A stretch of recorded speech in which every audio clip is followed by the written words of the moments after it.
ജൂവലറിയാണ് sir. അതിനിവിടെ കാര്യമായിട്ടൊന്നും കാണുന്നില്ലല്ലോ. സാർ, എനിക്ക് ലൈസൻസ് ഉണ്ട്. പിന്നെ ചെറിയ ചെറിയ സ്വർണങ്ങൾ വിലക്ക് എടുക്കുന്നുണ്ട്. ഓ, അപ്പൊ ഇവരോ? അത് സ്വർണം വിൽക്കാൻ വന്നവരാണ് സാർ. ഇവര് ഏത് സ്വർണ്ണം വിൽക്കാൻ കൊണ്ടുവന്നത്? സാർ, ഇതാ.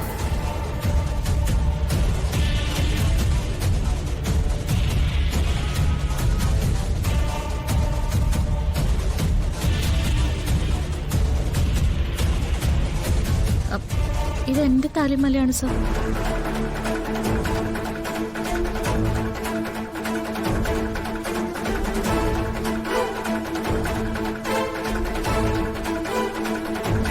ഏകദേശം ഇതുപോലെ തന്നെയാണ് സാർ. എന്താ സാർ, എന്താ പ്രശ്നം? കുറച്ചു മുമ്പ് ഒരു ചെയിൻ സ്നാച്ചിങ് നടന്നിട്ടുണ്ട്. കുറച്ചപ്പുറത്തെ റോഡ് വെച്ചാ. അത് ഞങ്ങൾ തമ്മിൽ എന്താ ബന്ധം? ബന്ധമുണ്ടെന്ന് ഞാൻ പറഞ്ഞോ? മാല നഷ്ടപ്പെട്ട സ്ത്രീ അടയാളം പറഞ്ഞത് ഏകദേശം ഇങ്ങനൊരു മാലയാ.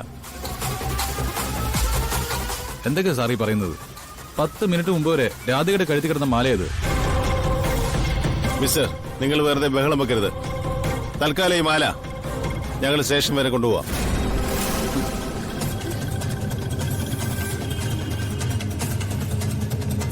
നിങ്ങൾ മണിയന്നൂർ സ്റ്റേഷനിലേക്ക് വന്നോളൂ.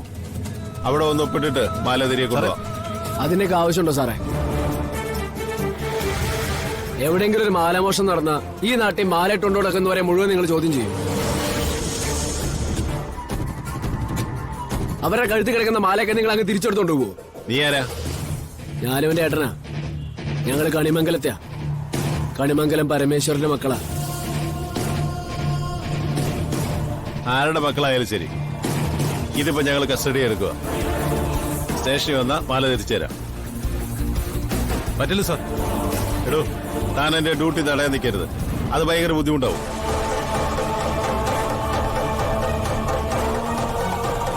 പിന്നെ ഇത് തിരിച്ചു കിട്ടാനും നീ ഒരുപാട് ബുദ്ധിമുട്ടേണ്ടി വരും.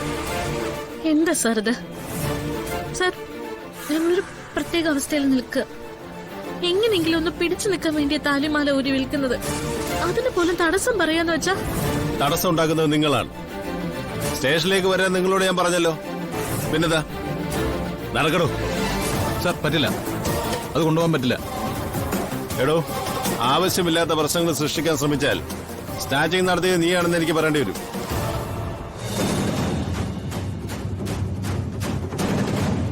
അപ്പൊ പിന്നെ ഈ മാല മാത്രമല്ല, നിന്നെ കൂടെ ഞാൻ തൂക്കിക്കൊണ്ടുപോകും.